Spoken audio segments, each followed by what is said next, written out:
반갑습니다. 허브경제TV입니다. 네, 포스코 퓨처엠 포홀입니다. 테슬라 실적이 좋았지만 시간에도 급등을 했지만 우리나라는 결국 어제 이야기 드렸던 것처럼 트럼프라는 방해물이 제거되지 않으면은 주가가 어떤 그런 부분들을 온전하게 반영받기가 좀 힘든 상황이다.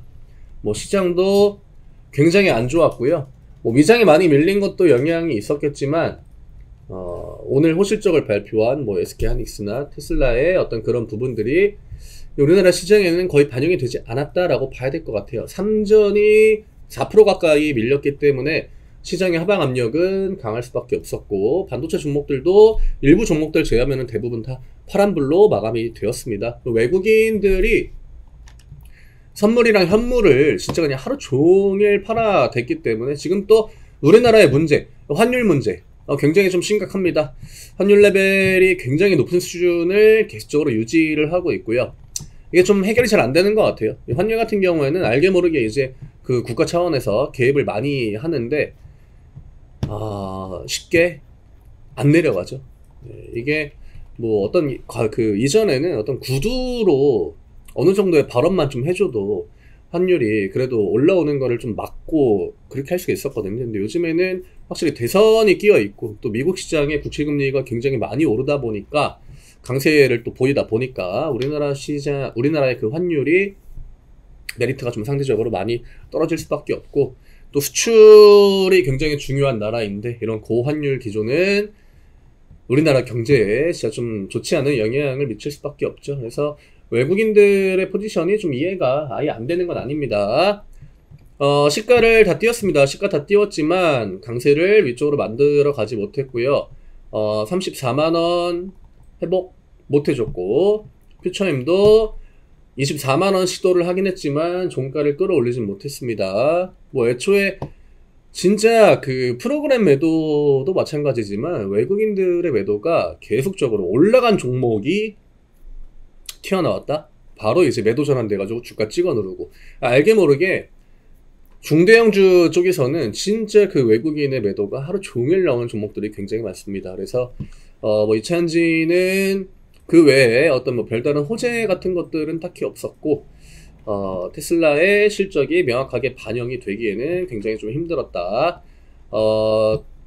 결국 지금 한 2주 정도 남아있기 때문에 빨리, 어제도 얘기 들었지만 선거 빨리 끝나고, 기관이랑 외국인들도 이 구간은 명확하게 돈을 집어넣었던 구간이거든요.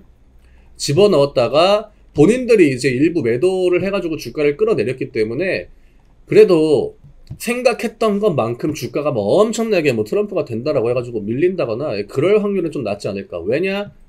이 구간에 돈을 꽤 넣었거든요.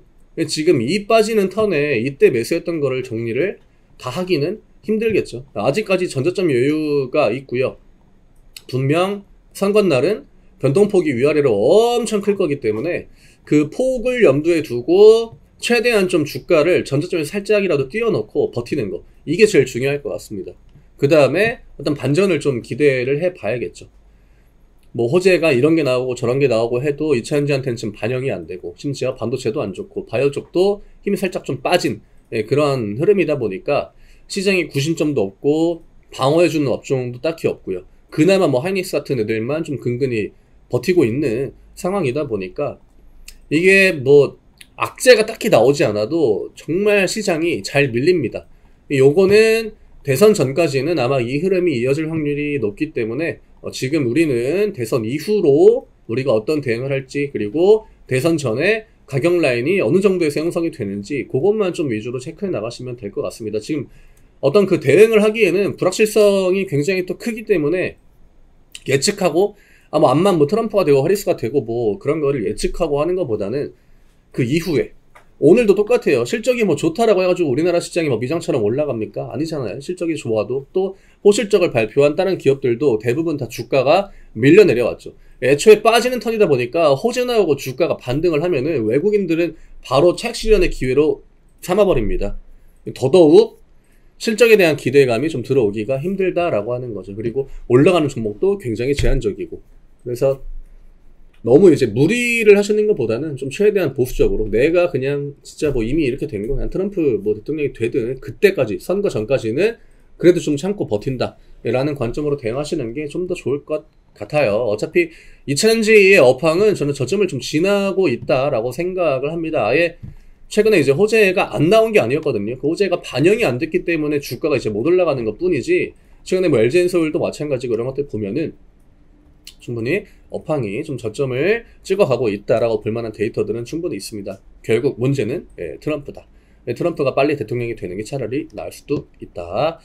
아래쪽으로 라운드 피겨 가격 뭐 깬다라고 일단 가정을 하고요.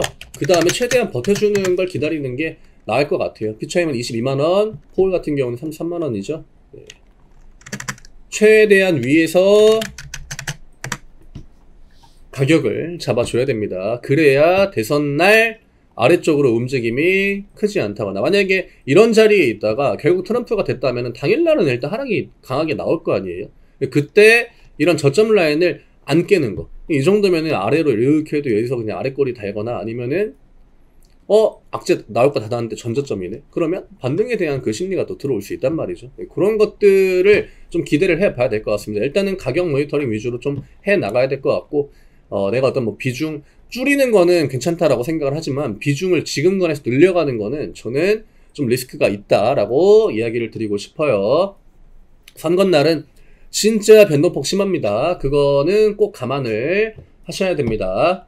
저희 텔레그램 안 들어오신 분들, 아직 안 들어오신 분들 얼른 들어오셔가지고 저희가 이제 올려드리는 이런 참고 자료들 장 전에도 딱딱딱 핵심만 정리해드리고, 지금 시장에 이슈가 되는 부분들 또 코멘트 열심히 드리고 있으니까 아래쪽에 댓글에 요거 링크 누르시고 입장해 주시면 됩니다. 네, 힘든 시간입니다. 뭐 2차전지 뿐만이 아니라 제가 이야기 드렸지만 반도체도 빠지고 웬만한 거는 그냥 다 빠집니다. 그러니까 너무 막 트럼프 때문에 제 2차전지 못 해먹겠다 요런 관점보다는 어차피 트럼프는 우리나라 시장에 하방 압력을 주는 요인이다. 네, 요거를 그냥 받아들이면 오히려 스트레스는 좀 덜 하지 않을까, 저는 그렇게 생각합니다. 내일 또 인사드리겠습니다. 감사합니다.